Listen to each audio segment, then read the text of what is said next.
Bonjour chez vous, je suis ravie de vous retrouver sur notre plateau. Aujourd'hui encore, notre thème du jour est « Pourquoi aimez-vous tant les choses du monde ?» Et aujourd'hui, c'est Frank qui va nous apporter la pensée du jour. Et ensuite, comme chaque vendredi, dans la rubrique « C'est mon histoire », j'ai reçu Annabelle qui nous a partagé comment elle a rencontré Jésus. Voilà, vous connaissez le programme, je vais retrouver les chroniqueurs.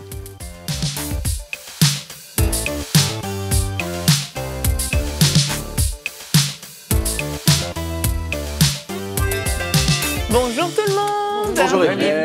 Comment allez-vous en ce dernier jour de la semaine? Ça va super bien. Ça va super bien, ouais. Vive le week-end, hein? Oui. Je me sens fatiguée. Ah, c'est la fin de semaine. C'est la fin de semaine, c'est ça, hein? Ouais, il semble fatigué. Toi, Gwen, est-ce que tu es fatiguée? Absolument pas, je suis dans une forme olympique. Oh, c'est merveilleux. Olympique. Est-ce que tu peux nous faire une petite démonstration en courant Absolument autour de la pas, table? je suis dans une forme olympique. J'ai mis un hologramme. Il est en train de dormir en fait à côté. Absolument pas. Aujourd'hui, nous allons parler d'un sujet sérieux. Alors, ressaisissez-vous, ok? Pourquoi aimez-vous tant les choses du monde? Et on va commencer tout de suite avec la pensée du jour.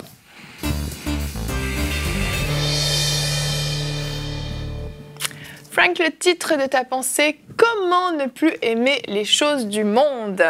Dis-nous tout. En effet, Evelyne, et puis pour vous qui êtes à la maison, j'ai intitulé la pensée « Comment faire pour ne plus aimer les choses du monde ?» Et on va être clair dès le départ, il y a des choses dans la vie qu'on a le droit d'aimer, évidemment. Mais la parole de Dieu nous parle dans 1 Jean, chapitre 2, les versets 15 à 17, on va lire ensemble. « N'aimez point le monde ni les choses qui sont dans le monde. Si quelqu'un aime le monde, l'amour du Père n'est point en lui. Car tout ce qui est dans le monde, la convoitise de la chair, la convoitise des yeux et l'orgueil de la vie ne vient point du Père, mais vient du monde. Et le monde passe et sa convoitise aussi, mais celui qui fait la volonté de Dieu demeure éternellement. » Et puis là, vous allez me dire, ben justement, j'ai de la difficulté avec certaines choses dans ma vie. Je veux toujours avoir ce qui est le plus nouveau. Je veux convoiter ce que l'autre a. Je semble pas être rassasié par rapport à le matériel que j'ai, les biens que j'ai. Il y a des gens qui ont des difficultés avec toutes sortes de choses dans leur vie. Ouais, on pourrait parler même du péché, toutes sortes d'affaires. Et là, vous allez me dire, mais comment faire pour ne plus prioriser les choses du monde dans ma vie? Comment faire pour que ces choses-là n'aient plus une emprise sur moi? Et puis la réponse est très simple. Rapprochez-vous de Dieu. Rapprochez-vous de Jésus. Quand tu deviens intime vraiment de Jésus, quand tu viens que tu le connais personnellement, que tu viens que tu l'aimes de plus en plus, les choses du monde vont pâlir. Et je vais le redire, les choses de ce monde vont pâlir parce que tu vas venir qu'à t'affectionner aux choses qui sont en haut et non à celles qui sont sur la terre, comme l'apôtre Paul l'a tellement bien dit dans son épître aux Colossiens. Et puis, quand on est de nouveau, on vient qu'on a le Saint-Esprit en nous, il y a vraiment la nouvelle naissance qui s'est passée. Qu'est-ce qui arrive? C'est qu'on fait juste, on commence tout juste la vie chrétienne. Et puis, on va commencer ce qu'on appelle la sanctification. Et puis, les gens vont souvent prendre ce mot-là, sanctification, par rapport à des gros péchés, des gros trucs. Et maintenant, en fait, c'est d'être mis à part, d'être séparé des choses de ce monde pour se consacrer à Dieu. Et puis là, quand tu le vois d'un autre œil, tu vois de cet angle-là, tu dis, ouais, ce mot-là, il faisait peur, c'est des trucs, le péché, tout le temps, des gros... Non, c'est tout au long de notre vie, en fait. On doit grandir dans la sanctification. Et de plus en plus qu'on va grandir là-dedans, de plus en plus, comme je l'ai dit tout à l'heure, les choses du monde vont pâlir. C'est tellement simple. On peut se casser la tête.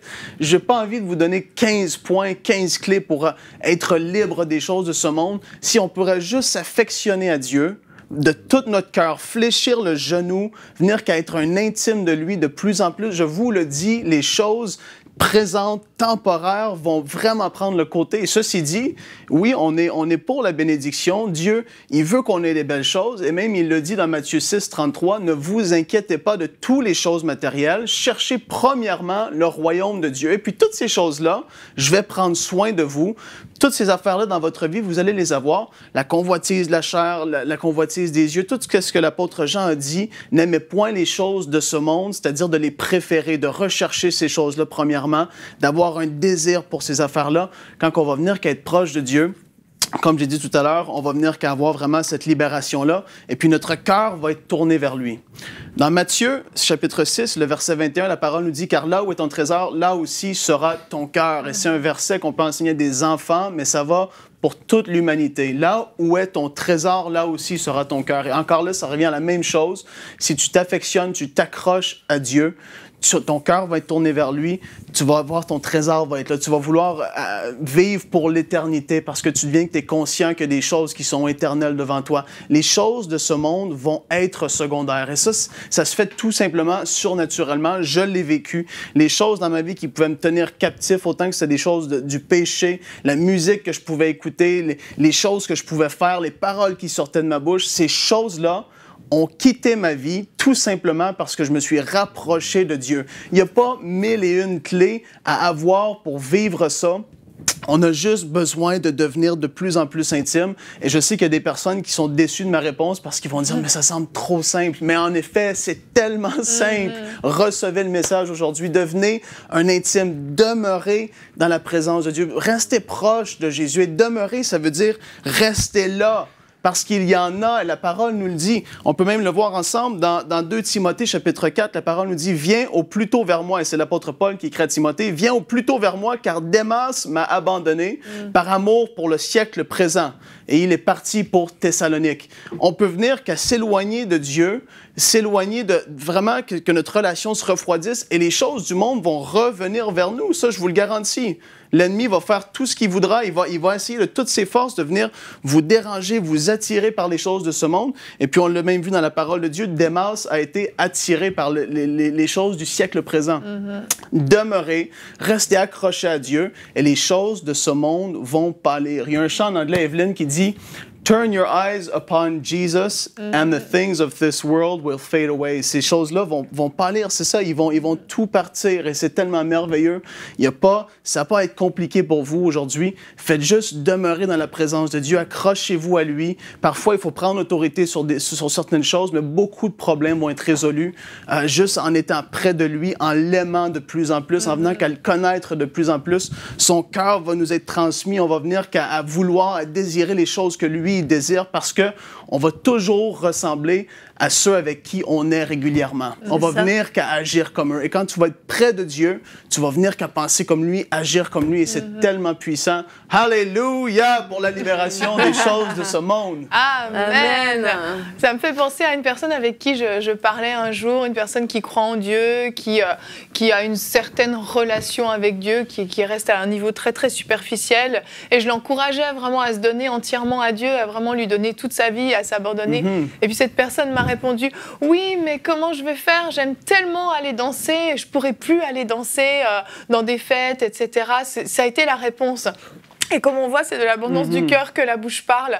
Réellement, il y avait cet attachement à des choses du monde, le fait d'aller danser, et je lui expliquais, mais en fait, ce qu'il faut que tu comprennes, c'est que quand tu vas te donner pleinement à Dieu, tes désirs vont changer. Ouais, ça va pas te manquer. Les choses du monde ne vont pas te manquer. C'est surnaturel. Ça se fait. Ça va pas être une perte pour toi, ça va être un gain. Et puis, tu vas pouvoir danser dans l'église, tu vas pouvoir célébrer dans l'église. Il y a plein de choses qui peuvent être faites. Et comme tu l'as dit au début, il y a des choses qu'on peut aimer. Mais le problème, c'est cet attachement au monde. Qu'est-ce que les choses du monde te procurent? Cet attachement du cœur qui fait que quand tu as le choix entre une chose qui est spirituelle et une chose du monde, ton cœur va automatiquement aller vers les choses du monde. C'est là où il y a un problème parce qu'il n'y a plus d'équilibre. Dieu doit être le premier, doit avoir la priorité. On peut s'amuser, on peut passer du bon temps, on peut avoir du plaisir, se rencontrer entre amis, regarder un film de temps en temps, des choses comme ça, on peut. Mais est-ce que c'est ta priorité? Et c'est là cette grande différence qu'il y a entre les deux. Et j'aimerais qu'on regarde notre verset du jour qui est aujourd'hui dans Jacques 4:4. Ne savez-vous pas qu'aimer le monde, c'est haïr Dieu? Si donc quelqu'un veut être l'ami du monde, il se fait l'ennemi de Dieu. C'est pas moi qui le dis, c'est la parole de Dieu. Amen. Et là encore dans ce verset, on voit qu'il est question d'une amitié, soit l'amitié du monde, soit l'amitié de Dieu. On voit même dans des couples qu'il y a des hommes par exemple qui aiment beaucoup être avec leurs amis, qui font des activités, ça va être le foot, ça va être la bière, ça va être des choses comme ça, et qui s'ennuient avec leurs épouses juste parce qu'ils passent pas du temps avec. Et lorsqu'on commence à passer du temps avec, à être l'ami d'eux, on commence à vivre des choses exceptionnelles qu'on ne vit pas juste parce que ben, on s'y est pas intéressé. Et lorsqu'on fixe nos yeux sur quelque chose, on commence à désirer, comme David a désiré la femme d'Uri.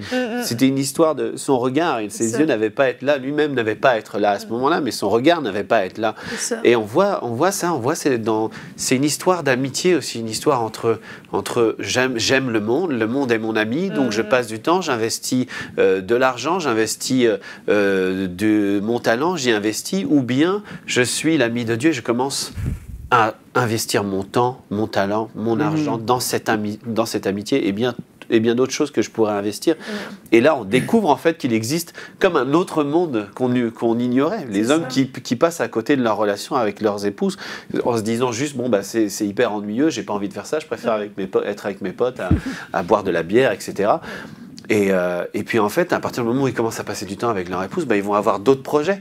Et ça va être juste glorieux, ça va être sain, et puis ça va être bien plus sain pour leur propre. Il y a un remplacement, c'est pas un dépouillement, c'est une substitution. Oui. Donc, il ne faut pas craindre de perdre telle ou telle activité, parce que ce qu'on va gagner quand on va s'approcher de Dieu, ça vaut 10 fois plus que ce qu'on a perdu. C'est ça. Donc, j'allais dire, on n'a quasiment pas de mérite. Non. C'est pas un dépouillement, c'est une substitution pour du mieux. Et les gens, je dis comme ça, les gens qui ne connaissent pas Dieu, en tout cas les gens dans le monde qui n'ont pas connu Dieu, ils recherchent tellement ces choses-là pour combler quelque chose, en fait, qui leur manque aussi. C'est ça. Quand tu as goûté et quand tu sais ce que tu as, quand tu sais le Saint-Esprit qui est en toi, ton vide est comblé. Tu comprends-tu ce que je veux dire? C'est vraiment ça. Tu essaies de combler des affaires. Mais pourtant, c'est ça. On est appelé vraiment, une fois que tu as vécu la nouvelle naissance, ça change tout. Pour moi, ça change tout. Vraiment. Et comme j'ai dit, je peux pas prêcher autre chose. Je l'ai vécu, mais d'une façon extraordinaire. Les choses dans ma vie qui devaient partir, toutes ces affaires. Quand j'ai vraiment décidé de m'approcher de Dieu et d'avoir une relation, moi, avec lui, les choses de ce monde, les désirs que j'avais pour aller de toutes sortes de projets, ces choses-là ont parti. J'ai rentré dans ma destinée, dans la volonté qu'il y avait pour moi, et puis après ça, toutes les choses, ils rentrent en leur place, en fait. C'est ça, c'est qu'on ne peut pas être un pied dedans, un pied dehors. On ne peut pas être entre les deux. Et souvent, on fait ça pendant un moment, et puis finalement, l'écart se creuse. On peut faire un grand écart si on veut, mais à un moment, on va se casser la figure, ou on va choisir un des côtés. Et je me souviens d'une amie que j'avais, qui avait été élevée chrétiennement, qui avait été élevée dans l'église, et puis c'était même elle qui me faisait la morale quand on était adolescente, quand moi je commençais à mener ma vie n'importe comment. Elle me disait non, il faut pas. Et aujourd'hui, qu'est-ce qui se passe? Pendant longtemps, elle a été un peu dans l'église, et puis un peu dans le monde. Elle a continué comme ça. Aujourd'hui, elle a carrément quitté l'église. Elle est vraiment uniquement dans le monde.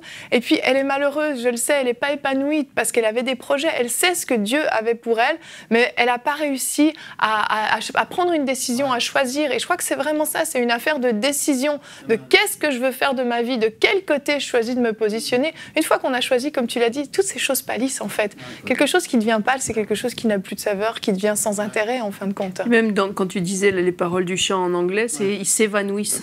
C'est plus que pâlir, ah, il n'y en a plus. Mon fils, un jour, je lui parlais de cette expression, le verre à moitié vide, le verre à moitié plein, et puis il m'a dit, mon fils, il est très intelligent. Mais oui, comme son père. Plus que son père. Non, mais, et il m'a dit comme ça, mais ça n'existe pas, le verre à moitié vide, le verre à moitié plein. C'est toujours rempli de quelque chose, c'est rempli d'air. Donc il dit, ça n'existe pas, et en fait, au final, c'est soit on est rempli du monde, on ne peut pas être rempli de rien. Un pied dans l'église, on est toujours rempli de quelque chose, toujours rempli de quelque chose. Donc rempli du monde ou rempli du Saint-Esprit. Et la Bible nous montre, au travers de toutes ces aventures qu'on peut voir dans l'Ancien Testament, nous montre qu'il y a une mentalité de la soif du monde et la mentalité de la soif de l'esprit. La mentalité de l'Égypte, la mentalité de l'esprit. Et on le voit tout au long de la Bible qu'il est question de ça, qu'il est question d'être rempli de quelque chose. Rempli de la présence de Dieu ou rempli de la présence du monde. Oui, c'est vrai. Il faut une expérience avec Dieu. Tout se joue là, dans l'expérience qu'on fait avec Dieu, parce que le monde n'a rien à nous offrir. Le monde ne vaut rien. Le monde sans Dieu, c'est rien. C'est le chaos, c'est la désolation. Ouais. Mais nous voulons, et on a pris la décision, on a fait le choix de vivre avec Dieu. Et on sait qu'au son de la trompette de Dieu, à la voix d'un archange, on va le rencontrer. Amen. On sera tous ensemble, tous ceux qui ont mis leur confiance en lui, tous ceux qui ont cru en lui sans l'avoir vu, on sera tous ensemble enlevés à la rencontre du Seigneur dans les airs. Et la Bible dit qu'on le verra face à face. Oui. Et je voudrais encourager ceux qui aiment les choses du monde à se détacher de ces choses du monde et à rechercher vraiment ardemment, avec beaucoup de force, d'intensité, de faire une expérience avec Dieu. Vraiment vivre quelque chose avec Dieu. Moi, ça s'est passé à 19 ans, j'avais été dans l'église, j'étais même sauvé. J'avais été baptisé du Saint-Esprit, mais à 19 ans, c'est là où le Seigneur il s'est mis sur mon chemin comme l'ânesse devant le prophète. Et il m'a arrêté, il m'a dit, mais Jérémie, qu'est-ce que tu veux faire maintenant? Là, à 19 ans, c'est un temps aussi assez particulier. Oui. Il dit, mais qu'est-ce que tu veux faire maintenant? Et j'ai choisi Jésus. J'ai choisi Jésus, et là, tout a été, comme tu le disais, ça m'a amené dans un chemin nouveau, une destinée glorieuse, et toutes ces choses, toutes les convoitises, l'orgueil, l'amour pour le monde, pour les femmes, et toutes ces... En un instant, tout est parti. Je pense que le problème de fond, c'est qu'on n'a pas... Quand on est affectionné aux choses du monde, c'est qu'on n'a pas compris l'éternité. On n'a pas compris ce qui nous attend dans l'éternité, et on n'a pas nos yeux fixés dans cette direction-là. Et il suffirait vraiment de... Souvent, on l'entend, des gens qui, par exemple, frôlent la mort dans un accident, ou dans une circonstance, ou voient mourir des proches, ils relativisent beaucoup après. Et ils voient d'un autre œil leur vie, et puis tout ce qu'elle peut leur apporter. Et puis, s'il y a des gens qui nous écoutent et qui ne voient pas du tout l'intérêt de se détacher des choses du monde, essayez de réfléchir à l'éternité. Oui, vraiment. Parce que quand on a les yeux sur l'éternité, les choses du monde, elles sont tellement passagères, éphémères. En un claquement de doigts, on peut les perdre. La Bible dit que dans l'Apocalypse, que l'Église, elle se prépare. Elle se prépare et aussi elle se revêt. Et elle se revêt d'un habit particulier, c'est un habit de fin lin. Et la Bible dit que ce fin lin, ce sont les œuvres des justes. Et effectivement, on doit penser à l'éternité parce que ce qu'on est en train de faire aujourd'hui sur la terre aura des répercussions. Ah oui. Que vous fassiez le mal, ça aura des répercussions. Que vous choisissiez le bien, ça aura aussi des répercussions. Aujourd'hui, Dieu dit, je mets devant toi la vie et la mort. Choisis la vie afin que tu vives. Et je voudrais encourager tous ceux qui n'ont pas encore fait une expérience personnelle avec Jésus à dire, mais aujourd'hui j'ai entendu ces paroles, même si mon cœur ou ma chair ne désire pas ces choses, au fond de moi, je sais qu'il y a quelque chose qui résonne à l'écoute de ces paroles que j'entends aujourd'hui. Et je voudrais tellement faire une expérience avec Dieu. Je voudrais que ce soit surnaturel. Et je voudrais vous encourager à avoir cette soif, cette aspiration, à vous qui écoutez. Ce sera pas vous qui allez le faire, mais ce sera lui. Faites une expérience surnaturelle avec Dieu. Dites à Dieu, je ne peux pas me sauver moi-même, j'aime le monde, mais je veux que ça change. Je veux faire une expérience surnaturelle avec toi. Et je vous encourage de tout mon cœur, criez à Dieu aujourd'hui, criez à Dieu, criez vers lui, dites-lui, mais je veux vivre une vie nouvelle. Je veux être sauvé, je veux être transformé. Je veux manger, goûter à Christ, goûter à cette vie nouvelle que tu as pour moi. Amen. Je dis aussi, juste oui, très rapidement, que l'évangile ne nous laissera pas sans activité. Alors ceux qui croient qu'ils vont s'ennuyer en servant Dieu, c'est faux. La Bible dit que l'évangile ne nous laissera pas sans activité. On en est témoin. Pardonne-moi, on en est témoin. Ce n'est rien. On va continuer et on va voir comment Annabelle, justement, Annabelle que vous connaissez tous et vous aussi à la maison, vous la connaissez, elle, quel a été son cheminement et comment elle a rencontré le Seigneur et comment elle a renoncé aux choses du monde pour suivre le Seigneur. Vous allez voir, son témoignage est vraiment extraordinaire. Donc je vous invite à venir avec moi dans la rubrique C'est mon histoire.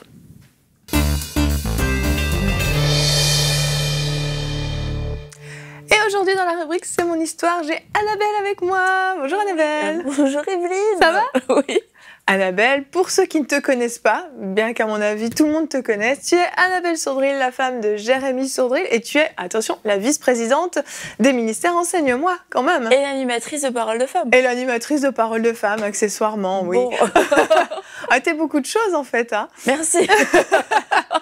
Et aujourd'hui, c'est le grand scoop. Annabelle, tu vas nous partager ton témoignage de conversion et je suis super contente parce que même moi, je tiens à vous le dire, je l'ai découvert il n'y a pas si longtemps en version complète. Donc, je vous partage un petit peu l'exclusivité là. C'est sûr. Vous allez voir, c'est un super témoignage. Et Annabelle, pour situer le contexte, toi, tu as été adoptée quand tu avais 4 mois. Tu es née en Corée. Et donc, tu es arrivée dans une famille en Bretagne. Et puis, tu as eu un frère aussi. fille qui a été adoptée à son tour. Et tes parents ont divorcé quelques années plus tard quand tu étais adolescente. Quand j'avais 10 ans. Quand tu avais 10 ans. Et puis ensuite, tu as eu une adolescence assez normale, rien d'extraordinaire. Et puis finalement, tu es allée à la fac. Et puis là, à la fac, les choses ont un petit peu changé. C'est vrai que pendant mon adolescence, j'étais assez tranquille. Et puis, arrivée à la fac, j'ai découvert tout un monde. Le monde de la fête. Le monde des sorties. Ouais, exactement. Et j'ai découvert que j'étais assez bonne, en fait, pour faire la fête. Non, mais t'avais un talent particulier. Ça a comme été une découverte quasiment de vocation. D'un seul coup, ma vie, c'était la fête, sortir. C'est quand la prochaine soirée, c'est quand le prochain événement. C'était les jeudis étudiants. Et chaque soir, rester chez moi était un soir où je vivais un échec profond. Et j'avais besoin de sortir tout le temps. Tu nous avais parlé dans une émission de Bonjour chez vous, tu parlais de la solitude, que tu détestais être seule, et c'est ça, tu avais besoin vraiment d'être avec des amis tout le temps en fait. Oh oui, puis je me sentais bien quand je faisais la fête, on rigolait bien, et puis j'étais appréciée dans les fêtes parce que je faisais bien la fête. Et franchement, ça a duré comme ça pendant 1 ou 2 ans. Et mes études, alors par contre là c'était complètement la catastrophe parce que bon, tu comprends, fallait faire un choix entre se lever le matin et aller faire la fête, et ma vision là dans la vie, j'en avais pas en fait, mais du coup c'était chaque jour je me levais, ok, qu'est-ce qu'on fait ce soir, mais je me levais, j'avais déjà manqué ma journée de cours, donc c'était pas en tout cas, je vois pas où ça aurait pu me mener. Il y avait pas vraiment d'aboutissement à tout ça.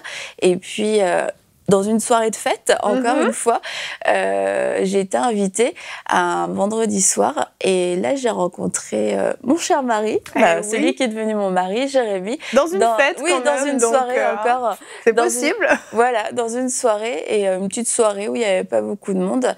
Et en fait, là, on s'est rencontrés, et puis je le trouvais vraiment beau. Ah, on va le dire. Ça, c'est important. Hein. C'est un bon point de départ pour une relation quand même. J'avoue, je sais, il est mignon, lui. Mais il était un peu bizarre quand même. Un petit peu.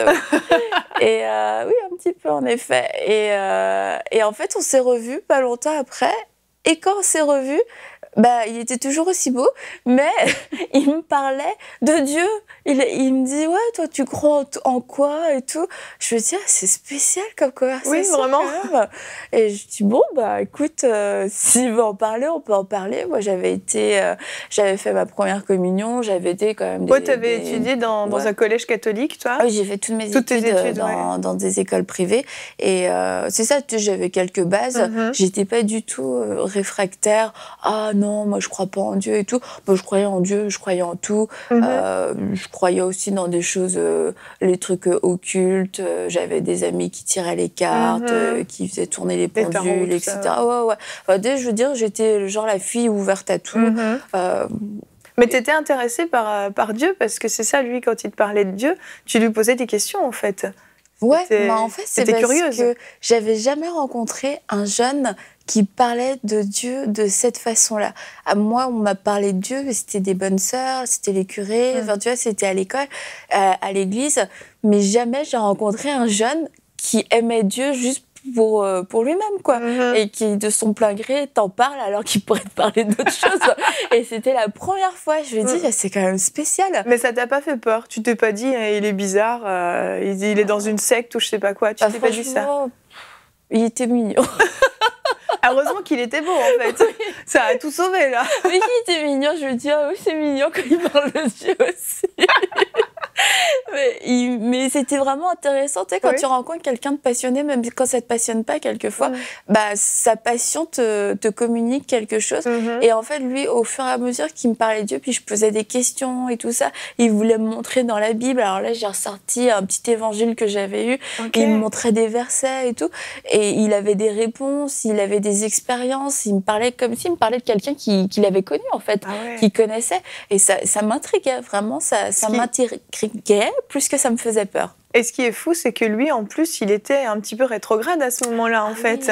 Il était, parce qu'il était à cette fête aussi. On peut se dire, mais qu'est-ce qu'il faisait à cette fête? Mais en fait, lui, il aimait Dieu. Mais en fait, sa vie, il allait pas vraiment à l'église à ce moment-là. Puis sa vie était plutôt en désordre. Mais malgré tout, il te parlait de Dieu comme s'il était en feu, en fait. Ah oui, complètement. Il me parlait de Dieu.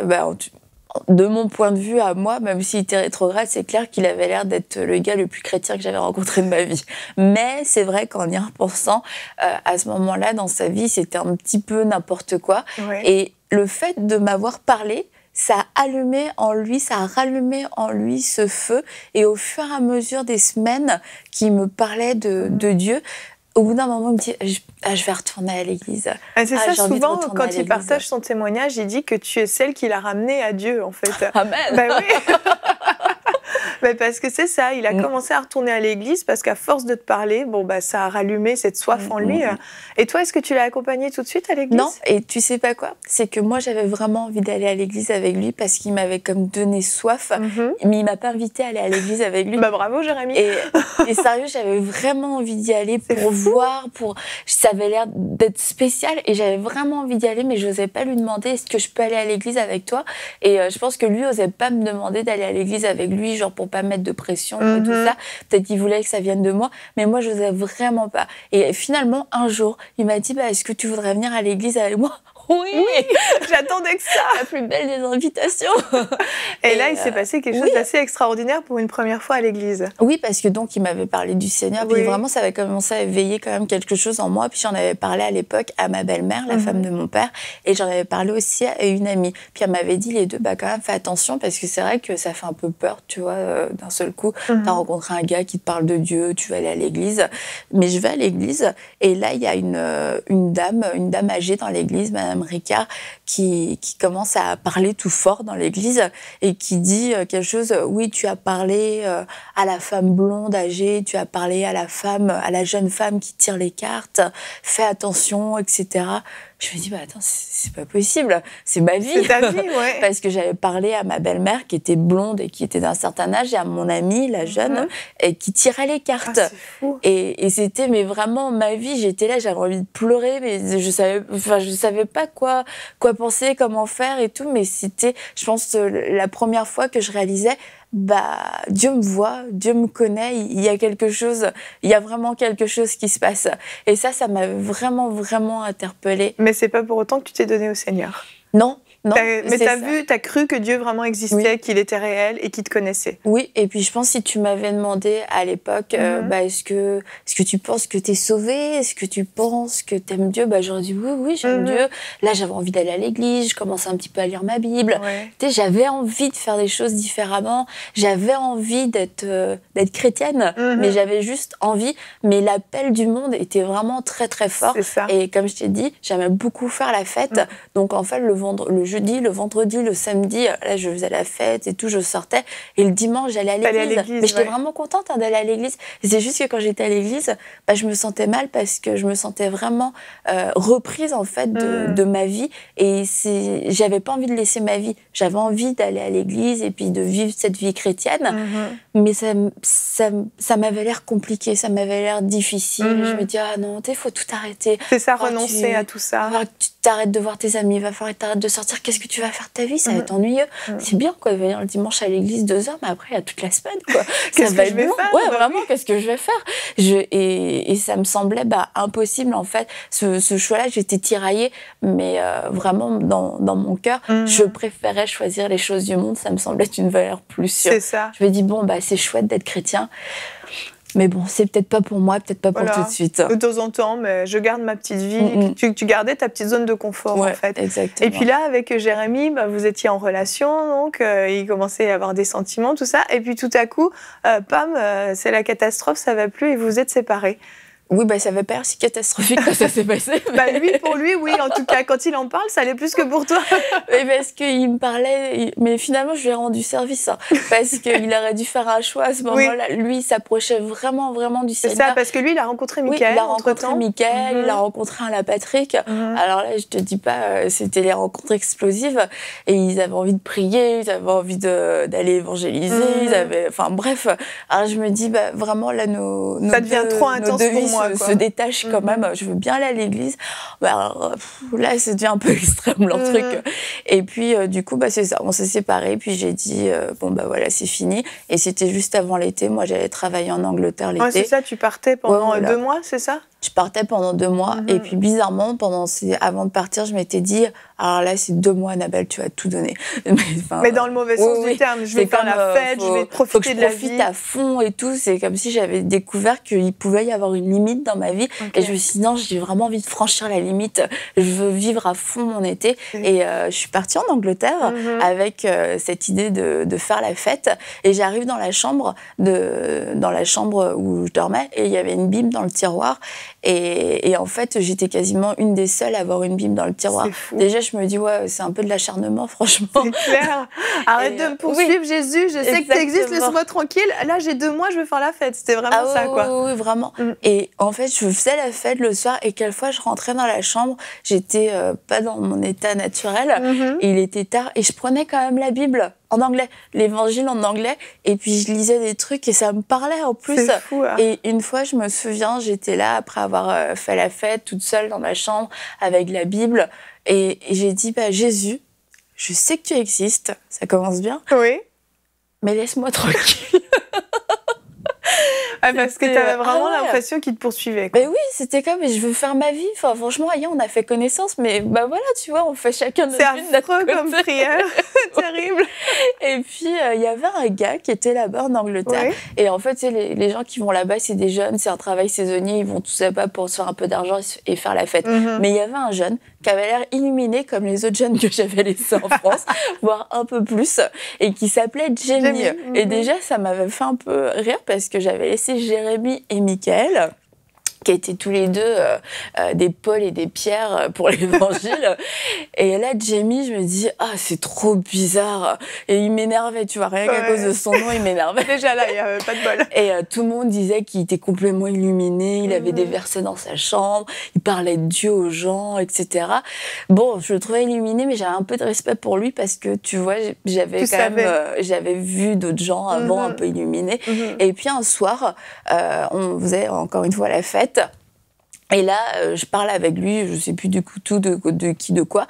Et puis le gars vraiment audacieux, je me dis, il était vraiment audacieux. Il me dit, je vais prier pour toi, tout ça en anglais. Hein.